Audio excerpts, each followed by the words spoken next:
জীবনযাত্রার লাগামহীন ব্যয় ও স্থানীয় নির্বাচনে ভরাডুবির পর ব্রিটিশ প্রধানমন্ত্রী কিয়ার স্টারমারের যেখানে গদি বাঁচানোই দায়, সেখানে মাস্টার স্ট্রোক খেলছেন তিনি। নাগরিক জীবনে স্বস্তি ফেরাতে উপসাগরীয় সহযোগিতা পরিষদ বা জিসিসি-ভুক্ত দেশগুলোর সঙ্গে এক ঐতিহাসিক মুক্ত বাণিজ্য চুক্তি করেছে ব্রিটেন। ২০ মে বিশ্বের শীর্ষ শিল্পোন্নত দেশগুলোর জোট G7-এর প্রথম সদস্য হিসেবে এ চুক্তি করেন স্টারমার। এ চুক্তির ফলে জিসিসি-ভুক্ত দেশ যেমন সৌদি আরব, সংযুক্ত আরব আমিরাত, কাতার, কুয়েত, ওমান এবং বাহরাইনে পণ্য রপ্তানিতে শুল্কমুক্ত সুবিধা পাবে ব্রিটেন।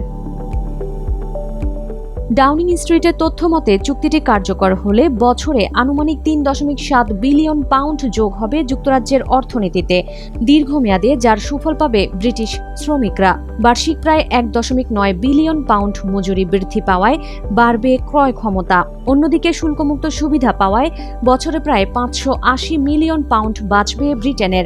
ফলে নিজেদের বিখ্যাত চেডার চিজ, মাখন ও চকলেটের মতো খাদ্য সামগ্রীর বাজার প্রশস্ত হবে। বিলাসবহুল গাড়ি ও চিকিৎসা সামগ্রীর ওপর থেকেও বিদ্যমান শুল্ক উঠে যাওয়ায় বাড়বে রপ্তানি আয়।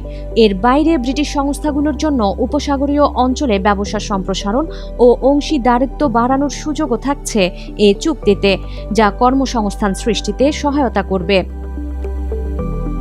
উপসাগরীয় দেশগুলোর সঙ্গে করা এ চুক্তিকে ব্রিটিশ শ্রমিক ও ব্যবসায়ীদের জন্য বিশাল বিজয় হিসেবে অভিহিত করেছেন স্টারমার। তার ভাষ্য, এ চুক্তির ফলে ব্রিটেনের কর্মজীবী মানুষ আগামী বছরগুলোতে উচ্চতর মজুরি এবং আরও বেশি সুযোগের মাধ্যমে এর সুফল ভোগ করবে।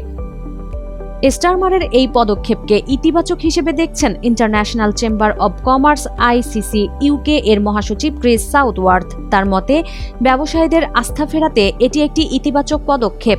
তবে এই চুক্তি নিয়ে সমালোচনাও কম নয়। মানবাধিকার ও শ্রম সুরক্ষা বিষয়ে বিস্তারিত তথ্য না থাকায় এ নিয়ে সোচ্চার হয়েছেন মানবাধিকার সংস্থাগুলো।